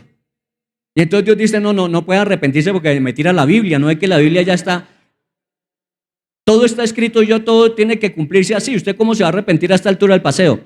No es porque no le vayan a dar oportunidad, sino porque a él ya se le dio oportunidad. A él ya se le dio oportunidad. Por eso él ya está sentenciado de muerte. Y él lo sabe. Pero ¿saben lo que nosotros no sabemos? Que nos vive engañando creyendo que él es el ganador al final. Y nos engaña para creer que nosotros podemos ser ganadores como él. Y él ya sabe que está fracasado. Que su intento fue un intento fallido y va a parar al infierno. Solo que no quiere ir solo. Esa fue una crisis personal comenzando mi vida cristiana. Yo decía, ¿qué tal que todo este carretazo sea mentira? Y yo predicando esto y la gente creyendo y diciendo, sí, yo recibo a Cristo, yo quiero salvarme, y que todo esto fuera mentira. Y que como es mentira, pues obviamente no hay ninguna garantía de que usted se salve y usted sí va a parar al infierno, qué pena. Pero lo terrible no sería eso, sino que yo estaría ahí parado también en la puerta del infierno y cada uno de los que pasara por su culpa o no. Usted me trajo acá, yo le creí que usted decía... Yo decía, ¿y qué tal uno? Bueno, pues si uno se condena, pues es la decisión de uno, pero uno llevándose gente por delante. Por eso tenemos que estar seguros de que somos salvos para poder salvar a los que están perdidos. Poder salvar a los que están perdidos. Y esa sí es la evangelización. Esta es una proclamación legal de que se cumplió lo que estaba escrito. Eso es como cuando usted de alguna manera le dice a una persona, mire, le garantizo que es así. No, yo no le creo a usted. Yo tengo evidencia, yo tengo un documento que dice que es así y está firmado y está notariado. Yo no le creo mientras ese documento no me lo muestre. Bueno, déjeme, yo voy y lo busco. Usted fue y buscó el documento y le dijo, aquí está. Eso es lo que está haciendo Jesús. ¿Recuerdan el consumado es? Totalmente pago. Ya la tarea fue cumplida. Entonces lo que hizo Jesús fue mostrarles el documento. Diciéndoles, mire, aquí está el documento. Todo está consumado. Para los que creen. Predicó a los espíritus también, entonces imagine todo lo que había ese día sábado de trabajo. Día sábado de trabajo. Porque mi padre no descansa, yo tampoco, dijo. Vayámonos a Efesios 4, 4 del 8 al 10. Efesios 4 del 8 al 10. Dice, por lo cual dice, subiendo a lo alto, llevó cautiva la cautividad y dio dones a los hombres. Y eso de que subió, ¿qué es? Sino que también había descendido primero a las partes más bajas de la tierra.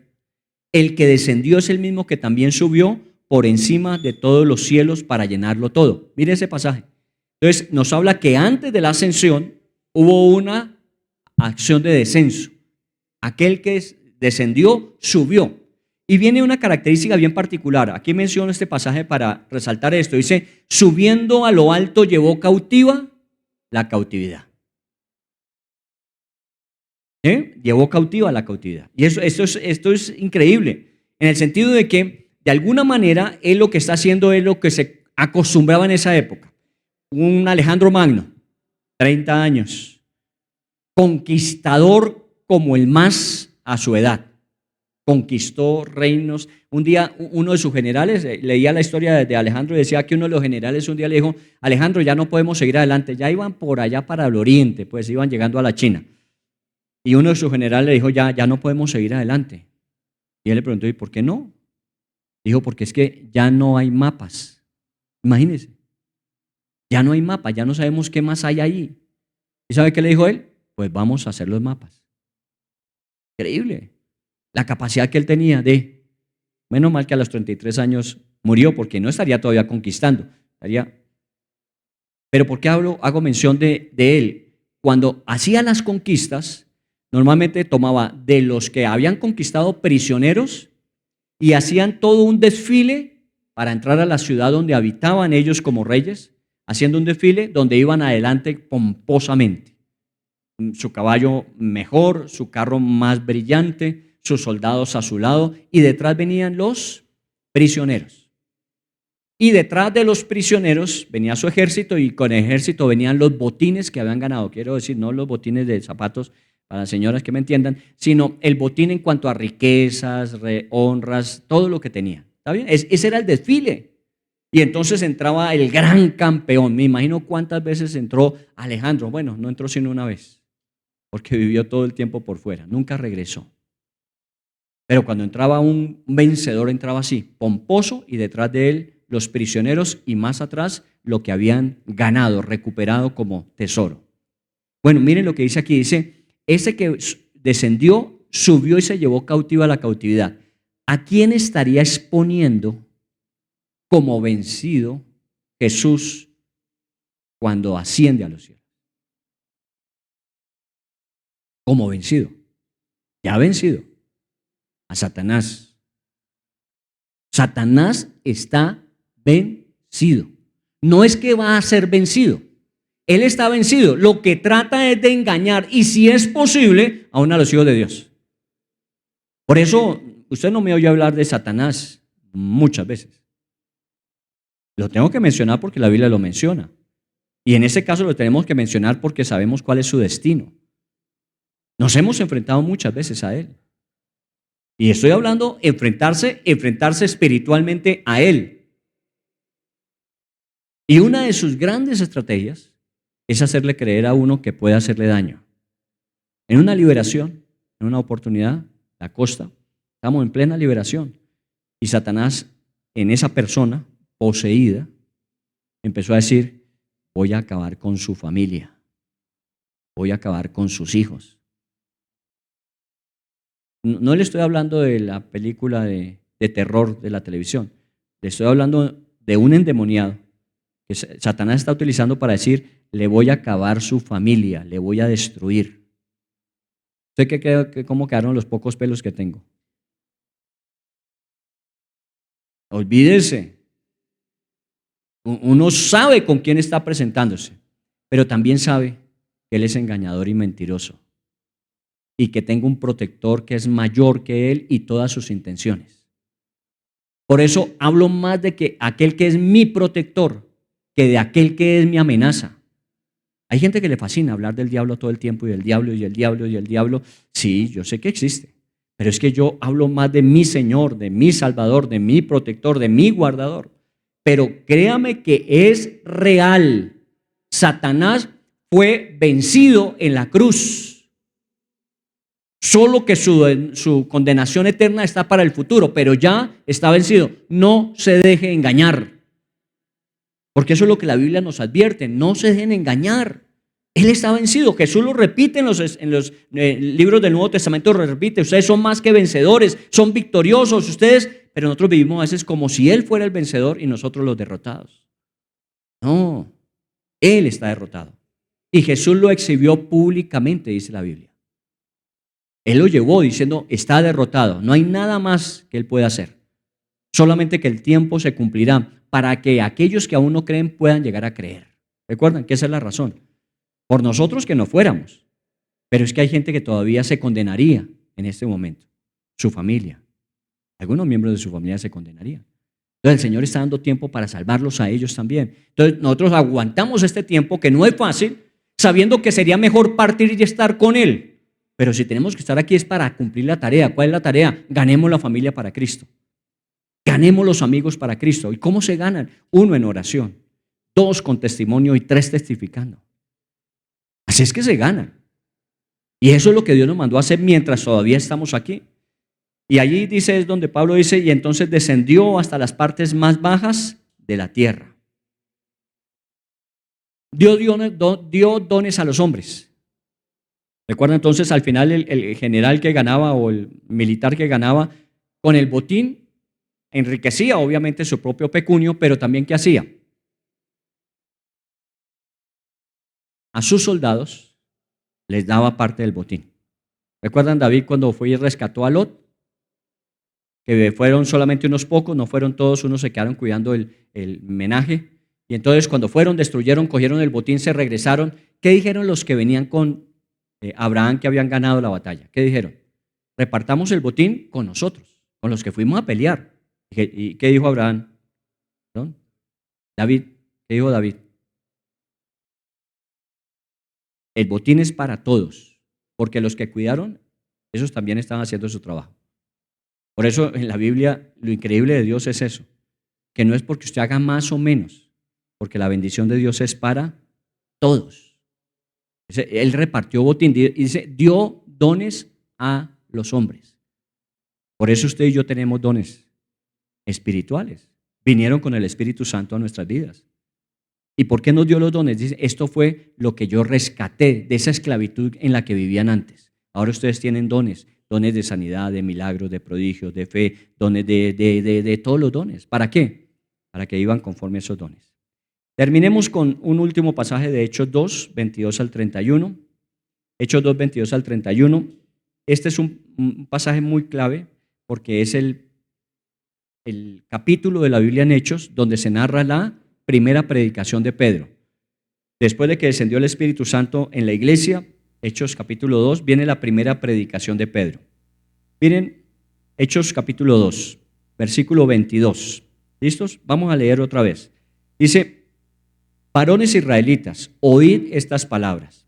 Jesús Nazareno, varón aprobado por Dios entre vosotros con las maravillas, prodigios y señales que Dios hizo entre vosotros por medio de él, como vosotros mismos sabéis. ¿Recuerdan quién dijo esa partecita? Que escribió luego aquí el autor del libro de los Hechos. ¿Sabe quién lo dijo? Nicodemo. ¿Recuerda que Nicodemo cuando fue esa noche a Jesús dijo, es que nosotros sabemos que vienes de Dios porque las cosas que tú haces no las podría hacer nadie si Dios no está con él? ¿Recuerda que le dijo así? Y eso apenas comenzando. Entonces aquí dice, ustedes vieron que Dios aprobó a Jesús por las cosas que dijo, las cosas que hizo, las señales que habitó en medio de ustedes. O sea, la gente era consciente de quién era Jesús. Que lo hayan querido rechazar es otra cosa diferente. Pero la gente era consciente de quién era Jesús. Luego en el versículo 23 dice Pedro, hablando a ese grupo de personas, a este entregado por el determinado consejo y anticipado conocimiento de Dios. ¿Hubo algo fortuito? No, nada. Todo estaba anticipado en consejo y en determinación del conocimiento de Dios. Nada pasó por casualidad. No, es que le durmieron, ¿recuerdan el jueves? Se durmieron todos los discípulos y nadie le avisó a Jesús para poderse escapar. Todo estaba calculado fríamente. Todo lo que sucedió estaba en el plan de esa maravillosa resurrección que de mañana recordamos. En su vida, no hay nada que Dios no pueda utilizar para cumplir su propósito. No hay nada fortuito, no hay nada casual. Lo que sucede en su vida es necesario para algo que usted de pronto no entiende, pero es necesario. Para que uno no ande peleando con el Señor y queriendo evitar situaciones que Él quiere para formar algo en nosotros que va a llevarnos a disfrutar de algo que Él tenía preparado. Entonces por eso uno tiene que estar más tranquilo. No digo que uno es fresco. Hay momentos en que uno dice, uy Señor, ¿hasta cuándo? ¿Y cuándo se cumplirá el cuándo?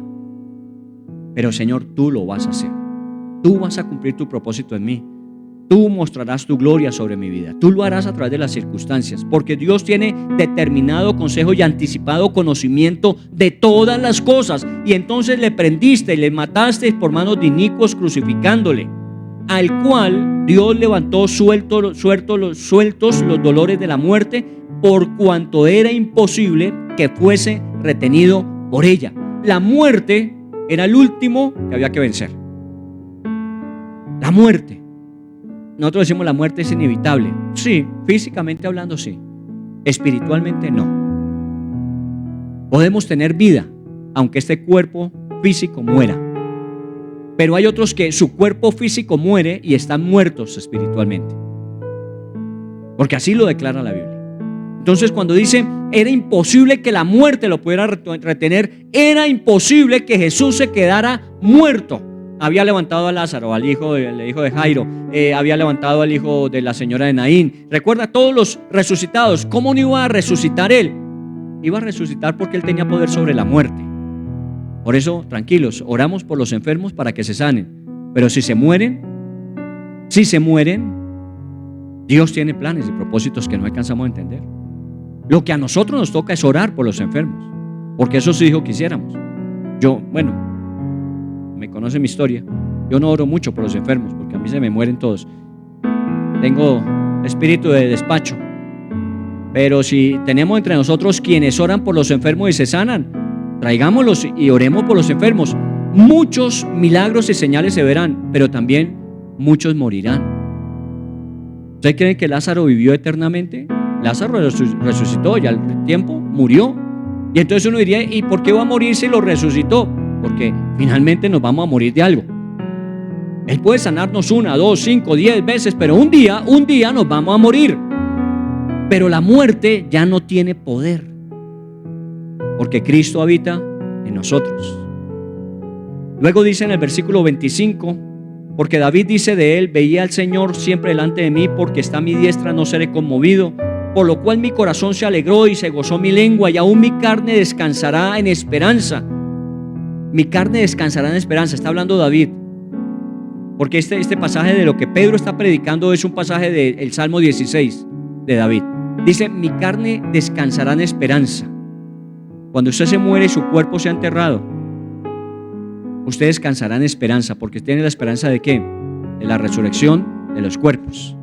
Por eso dice en el versículo 27, porque no dejarás mi alma en el Hades, ni permitirás que tu santo vea corrupción. ¿De quién estaba hablando David en el Salmo 16 que Pedro utilizó para hablar de Jesús?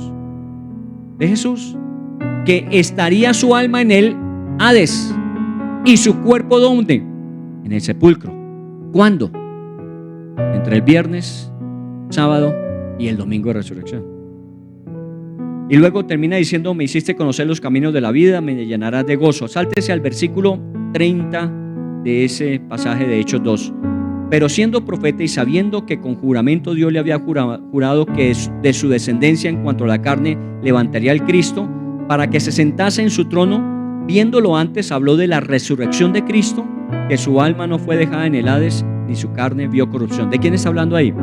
Está hablando Pedro con respecto a lo que David escribió con respecto a Jesús.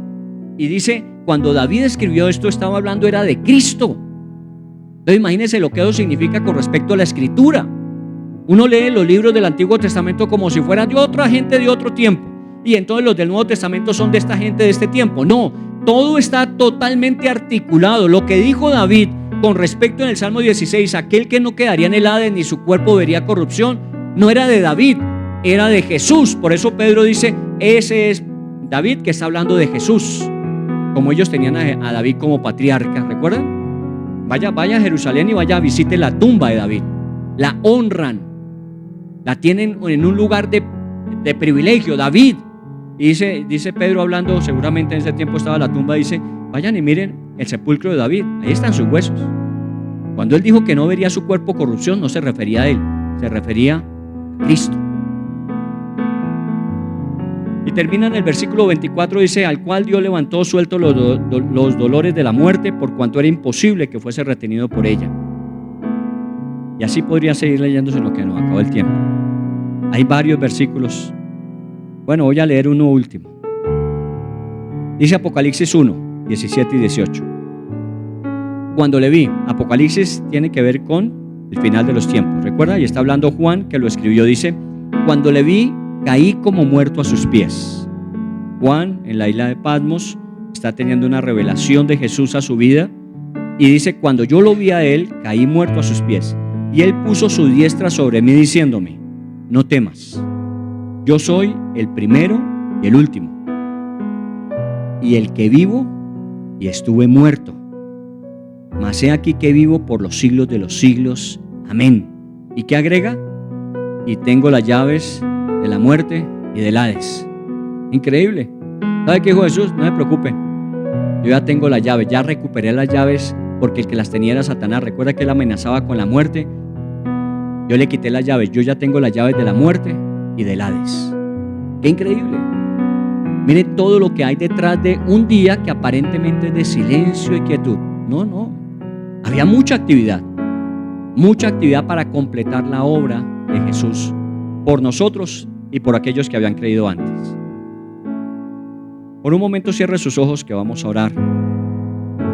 Y voy a leer para que usted en su mente, en su corazón, pueda orar conforme al credo. Ya este es el credo del año 381, del año 385, el credo que fue ampliándose. Creo en un solo Dios, Padre Todopoderoso, Creador del cielo y de la tierra, de todo lo visible y lo invisible. Ahora le voy a pedir que ahí donde está, piense en lo que estamos diciendo. Creo en un solo Dios, Padre Todopoderoso, Creador del cielo y de la tierra, de todo lo visible y lo invisible. Aquí hay dos cosas. Creo en Dios. Uno, en un solo Dios. En un solo Dios que tiene tres personas. El Padre Todopoderoso, que es el Creador del cielo y de la tierra, de todo lo visible y todo lo invisible. ¿Cree usted en eso? Luego ellos dijeron en su credo, creo en un solo Señor, Jesucristo, Hijo único de Dios, nacido del Padre antes de todos los siglos, Dios de Dios, luz de luz, Dios verdadero de Dios verdadero, engendrado, no creado, de la misma naturaleza del Padre, por quien todo fue hecho, que por nosotros los hombres y por nuestra salvación bajó del cielo, y por la obra del Espíritu Santo se encarnó de María la Virgen y se hizo hombre, y por nuestra causa fue crucificado en tiempos de Poncio Pilato, padeció y fue sepultado, y resucitó al tercer día según las Escrituras, y subió al cielo y está sentado a la derecha del Padre, y de nuevo vendrá con gloria para juzgar a vivos y muertos, y su reino no tendrá fin. Esto dice el credo con respecto a la segunda persona de ese Dios, el Hijo, Jesús. Este es Jesús descrito en la Biblia. ¿Crees tú en Jesús conforme lo describe la Escritura? Y luego agrega el credo diciendo, creo en el Espíritu Santo, Señor y dador de vida, que procede del Padre y del Hijo, y que con el Padre y el Hijo recibe una misma adoración y gloria, y que habló por los profetas. ¿Cree usted en el Espíritu Santo? Tercera persona de esa Trinidad de Dios uno.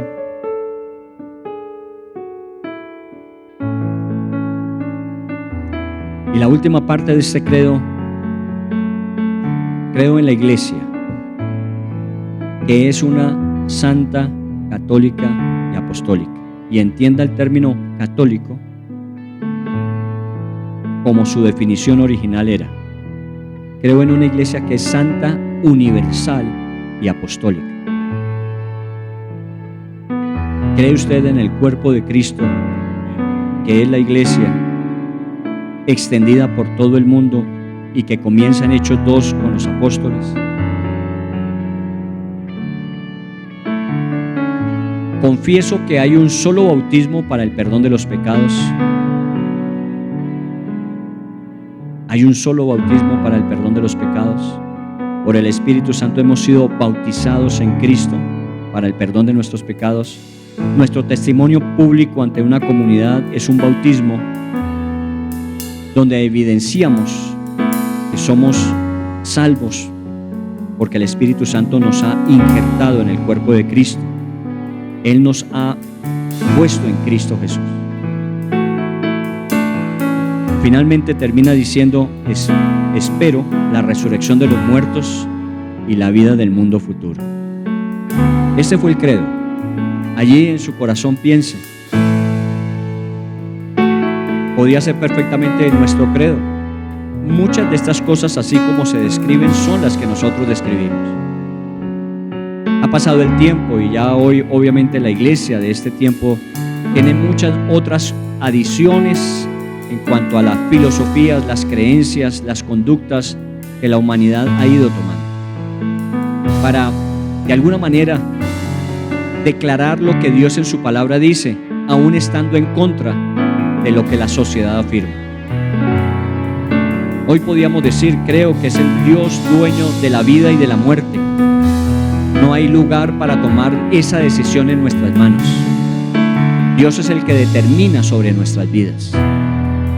Dios es el que determinó que un matrimonio era un hombre y una mujer para formar una familia. Dios es el que determinó que los hombres tenemos solamente dos posibilidades de identidad: o somos hijos de Dios o somos hijos del diablo. Así dice la Biblia. Aquí no hay otras identidades. El diablo nos ha engañado haciéndonos creer que hay muchas otras y solamente existe: o soy un hijo de Dios o soy un hijo del diablo. Jesús lo dijo. Eso es lo que la palabra de Dios afirma. Entonces nosotros creemos lo que la palabra de Dios enseña. Y cuando nos aproximamos y tenemos tiempos como estos muy enriquecedores, no estamos diciendo que tenemos la última palabra sobre cada una de las cosas que declaramos, sino que a la luz de nuestra comprensión y la comprensión de la histórica interpretación de la iglesia, de su escritura, podemos decir que al menos esto sabemos y que aún no lo sabemos todo como deberíamos saber. Pero como dijo Juan, cuando estaba terminando su carta, dijo: porque si aún pudiese escribir todas las cosas, no habría libros en el mundo que pudiesen retener toda esa información. Por eso, aún lo que no alcanzamos a entender, aún lo que no alcanzamos a comprender, no nos preocupa, porque tenemos lo suficiente para creer que Jesús es el Hijo de Dios, para creer que Jesús se hizo hombre y habitó entre nosotros, para creer que Jesús nos enseñó con su vida el modelo de lo que el Espíritu Santo puede hacer en la vida de un cristiano cuando se rinde a Él, y nos enseñó con su muerte en la cruz que solamente un justo podía morir por los culpables, para declarar a los culpables justos, así el inocente hubiese sido declarado culpable. Y resucitó de entre los muertos para evidenciar que la muerte había sido vencida, que Satanás había sido vencido, y lo que en Él tenemos ahora como hijos suyos son las promesas de una eterna relación inseparable con Él. Mientras en esta vida estemos, una relación por fe, pero cuando pasemos de esta vida a su presencia, sea por la muerte o por el arrebatamiento, le veremos tal como Él nos ha visto todo el tiempo. Le conoceremos a Él realmente. Esa es nuestra convicción de fe. Y eso es lo que celebramos. No solamente recordamos los hechos, sino recordamos el significado, el propósito y los beneficios que ellos traen. Así que un corazón agradecido en esta semana. Un corazón agradecido por todo lo que esté viviendo, por todo lo que esté pasando en su vida. A veces son cosas muy agradables, con más razón. Seguramente la gratitud brotará con una mayor facilidad. Pero también agradecidos por aquellas cosas que están pasando que no son las que quisiéramos que pasaran, que no son las que escogimos para que pasaran, que no son las que esperamos de un creyente que le pasaran, pero son las que Dios está permitiendo en nuestras vidas. Y mi vida está en sus manos y Él cuida de ella. Y nada ni nadie apartará mi vida de sus manos, y nada impedirá sus propósitos cumpliéndose en mi vida. Así que también la gratitud, aún cuando no comprendo, cuando no entiendo, y tengo que creer por fe y avanzar por fe y confiar solamente en Él y en su palabra, y saber que Dios siempre será fiel y cumplirá lo prometido. Nunca nos ha dejado, nunca nos ha desamparado. Él siempre ha sido nuestro guardador y protector. Él es el que va delante de nosotros abriendo caminos. Él va a la retaguardia guardando nuestras espaldas. Él es el Dios proveedor, el Dios sustentador, el Dios perdonador, el Dios de fortaleza. Él lo es todo en nosotros. Así que en el nombre de Jesús demos gracias hoy a Dios por esta semana que nos permite hacer todo este proceso de reflexión en cada uno de los videos que tuvimos durante cada día de la semana, en las reflexiones que tuvimos en el martes, en el ayuno, las reflexiones que hemos tenido jueves y hoy, cerrando esta semana previa a la resurrección, diciendo gracias, Señor, porque cada vez que te conozco mejor, puedo tener más confianza, seguridad y descanso en ti. Encomienda a Jehová tu camino, confía en Él y Él hará. Esa es su promesa y Él lo hará. Cristo siendo Dios, no consideró el ser igual a Dios como algo a que aferrarse. Cristo se humilló y se despojó, siervo hasta la muerte y muerte de cruz. Por eso Dios lo exaltó, le dio nombre sobre todo, y ante Él se postrarán, toda lengua lo dirá. Jesucristo es el Señor, Jesucristo es el Señor. Amén, amén y amén. Cristo descendió, su triunfo proclamó, a la muerte conquistó, por siempre victorioso.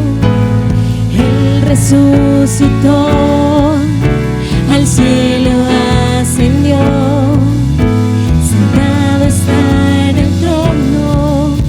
Jesús el Señor. Por eso Dios lo exaltó, le dio un nombre sobre todo, y ante Él se postrará, toda lengua lo dirá. Jesucristo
pedirles un minuto más. Alejandra, ¿vienes, por favor?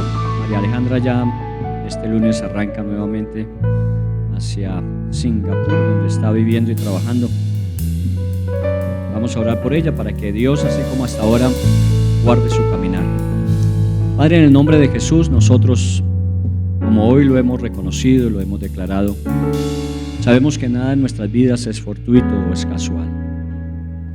Y mientras nuestro corazón de ti dependa y nuestro corazón te busque, tú nos mostrarás el camino por donde debemos andar. Y eso te pido, Señor, en la vida de Alejandra, la vida de Iván, que seas tú cada día mostrándoles el camino por donde deben andar y que tú guardes sus pasos en ese camino y que los propósitos que te trazas a través de recorrer ese camino se cumplan en sus vidas, para que seas tú, oh Dios, el Dios que resplandece mucho más allá de lo que ellos puedan pensar o imaginar.